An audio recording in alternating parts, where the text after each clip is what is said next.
Essayons d'être efficaces.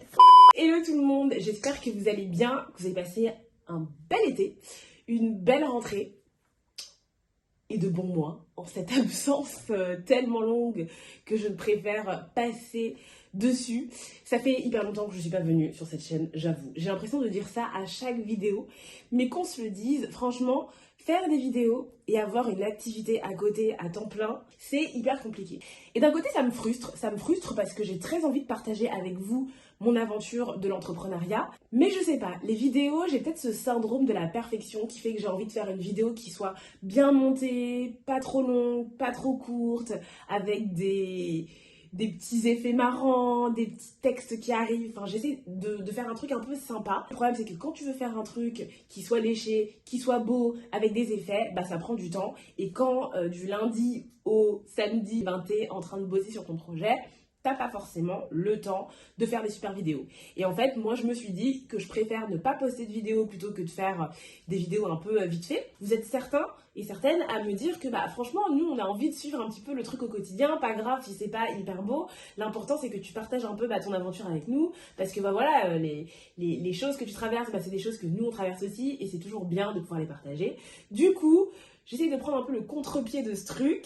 Et je me dis, c'est pas grave, je passerai moins de temps en montage, ce sera moins joli, moins rigolo, moins léché, mais au moins, je vais essayer de partager plus souvent avec vous parce qu'en fait, il se passe plein de choses, des hauts et des bas, parce qu'il faut quand même parler des bas, genre, t'as l'impression que tout le monde a des business super successful, sauf que la réalité, c'est que, bon, je passe beaucoup de temps sur LinkedIn, je devrais pas, parce que LinkedIn, je trouve que c'est hyper anxiogène, c'est un peu le Instagram de l'entrepreneuriat, où tout le monde a des super carrières, a des super projets, lève des millions d'euros, on a l'impression que tout va super bien, et du jour au lendemain, t'as un post qui dit « c'est la fin ». Et là, un pavé où on t'explique que bah voilà, ça fait 5-6 ans que telle personne était dans son projet et qu'en fait, ben, c'était hyper dur, blablabla, c'est fini. Et en gros, quand tu vois ça, t'es hyper choqué parce que tu te dis, mais à aucun moment, t'avais l'impression que ça allait pas bien.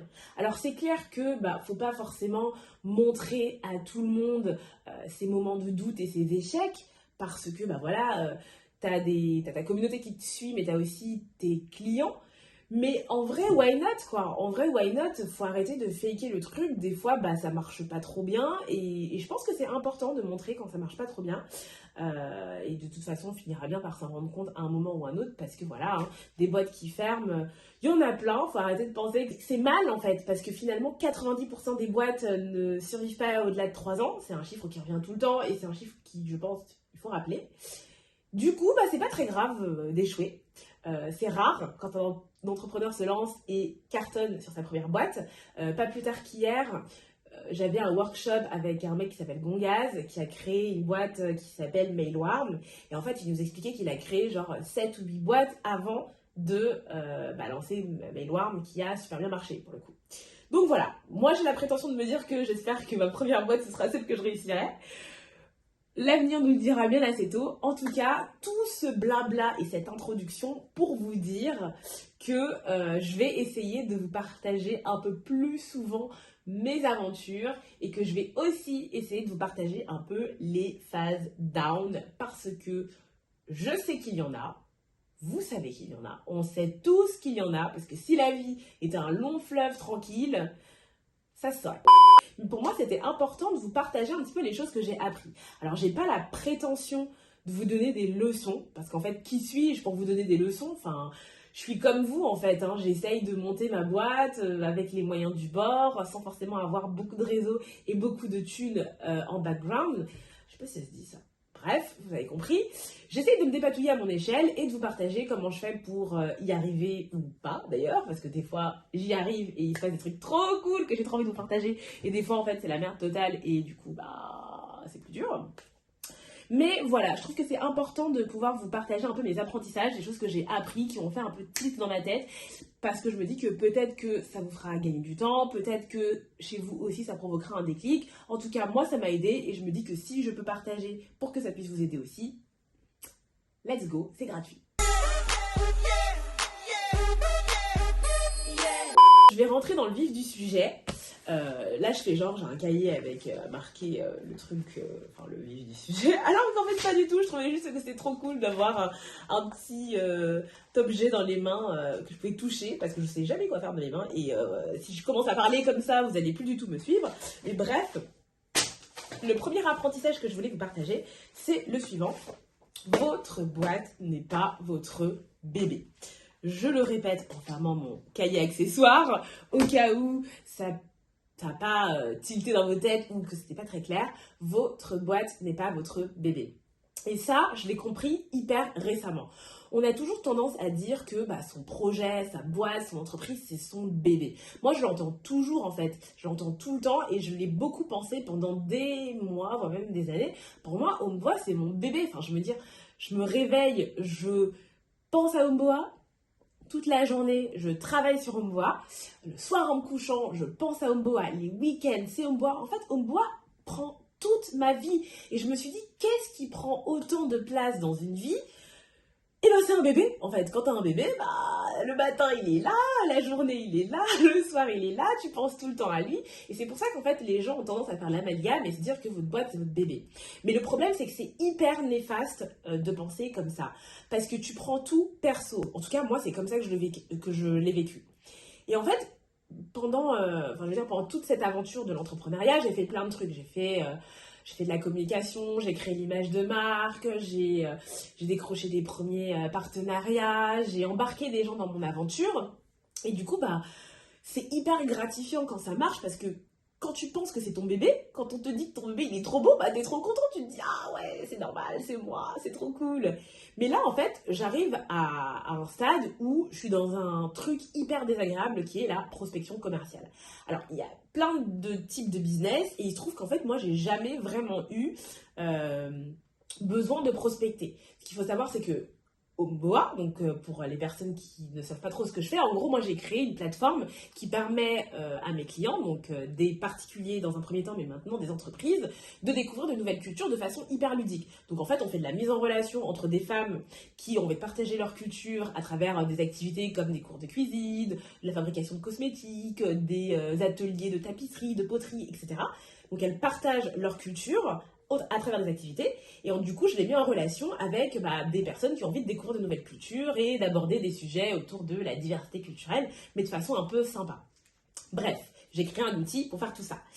Et donc à la base c'était du B2C, donc toi, tes potes, ta tante, ta mère, ta cousine, enfin bref, les personnes avec qui tu as envie de faire une activité sympa pour découvrir une nouvelle culture, tu te connectes sur mon site internet, t'y vas et puis tu fais ton activité.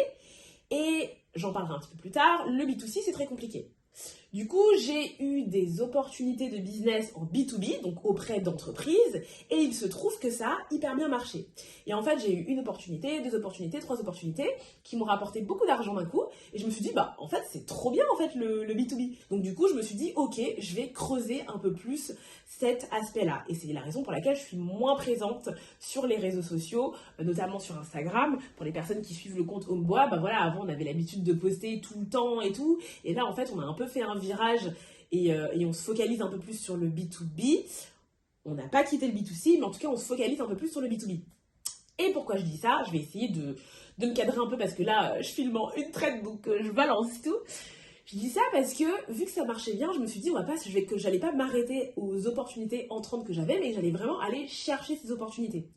Je vous reparle de la conférence que j'ai eue il y a quelques jours avec ce fameux mec de Mailwarm qui disait que la chance, ça se provoque. Et en fait, plus tu lances des dés, plus tu as de possibilités de tomber sur un 6. Et en fait, cette phrase, elle m'a grave parlé. Et je me suis dit, ok, là j'ai eu la chance finalement d'avoir des opportunités entrantes. Et qu'est-ce qui se passera si moi je vais chercher ces opportunités ? Et là, je suis donc dans une phase très précise de mon business qui est la phase de prospection commerciale. Alors, le truc, c'est que quand tu as des opportunités qui entrent, quand tu as des gens qui t'envoient des mails en disant « Hello, on adore ce que vous faites, on a trop envie de proposer ça pour notre boîte », t'es trop flatté et tu te dis « Ouais, c'est trop bien ce que je fais ». Et le truc, c'est que quand toi, tu vas prospecter, en fait, tu arrives à un stade où, contrairement à des opportunités entrantes où les gens, ils ont déjà kiffé et forcément, ils disent que c'est trop bien ce que tu fais, là, tu vas prospecter et tu te mets à nu et tu donnes la possibilité aux gens de te dire non. Et en fait, je vais vous le dire, moi je m'en suis pris des noms. Je m'en suis pris des noms de grosses boîtes dont je pensais que ça allait grave matcher, qui m'ont dit non, on n'est pas intéressé. Et ça fait hyper mal. Et le truc, c'est que autant une bonne nouvelle, quand tu l'as pendant tout le reste de la journée, t'es on fire, ça te donne une énergie de ouf. Mais une mauvaise nouvelle, un non, un je suis pas intéressée, un j'ai pas le time, sorry, en fait ça te plombe. Et au mieux, ça te plombe une journée, tu te dis putain, ça fait chier, et du coup, pendant toutes ces journées, t'es pas productif. Au pire, là tu remets tout en question. Tu te dis, punaise, mais mon projet il est nul, ma société est naze, mais comment je vais faire, mais pourquoi j'ai fait ça, pourquoi j'ai quitté mon CDI pour me lancer dans l'entrepreneuriat, j'étais pépouse avec mes jours de congé, mon petit salaire, ma petite mutuelle, mon petit CE, et là c'est chaud. Et donc du coup voilà, moi c'est un peu ce qui m'est arrivé, je me suis pris des noms et je l'ai pris personnellement. Alors est-ce que c'est une question de fierté? Je sais pas. Est-ce que c'est une question d'orgueil? Je sais pas. Tout ce que je sais, c'est que pour moi, Homebois, c'était mon bébé d'amour, c'était le sang de la veine, c'était même la veine, c'était l'artère. Et en fait, quand des boîtes me disaient, non, on n'est pas intéressé, je le prenais hyper personnellement et je remettais un peu tout en question parce que je prenais ce non pour un non, c'est pas bien ce que tu fais, non, on n'aime pas ce que tu incarnes. Et en fait, il faut dissocier les deux.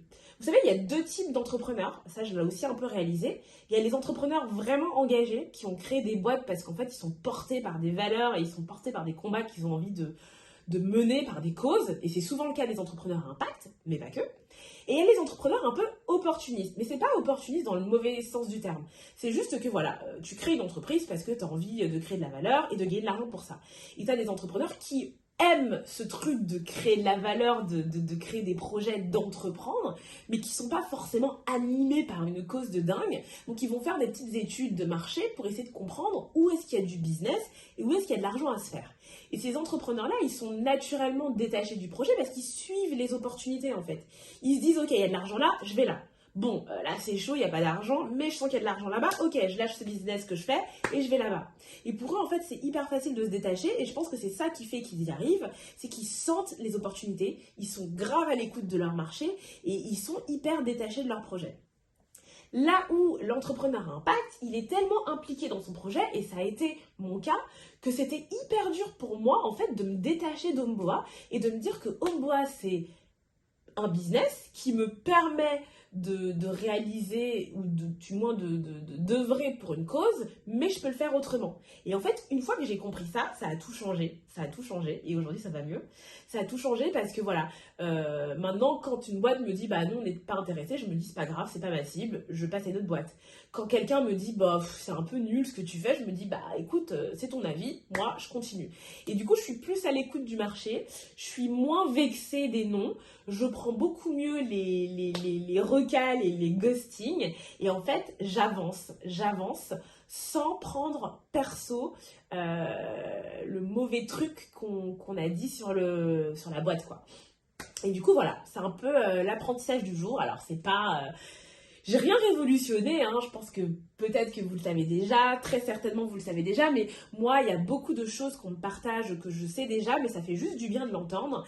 Et si vous êtes dans ce cas de figure-là, ou si vous entreprenez, si vous êtes dans votre boîte, dans votre projet, et que vous y mettez vos tripes, vous y mettez votre argent, vous y mettez votre énergie et votre temps, gardez bien en tête que votre boîte c'est pas votre bébé et que ce que vous faites, le pain que vous le pain que vous résolvez, vous pouvez le faire autrement. Restez ouvert, suivez les opportunités, prenez les choses moins personnellement et ça ira forcément mieux. Voilà, je pense que j'ai dit ce que je voulais partager avec vous.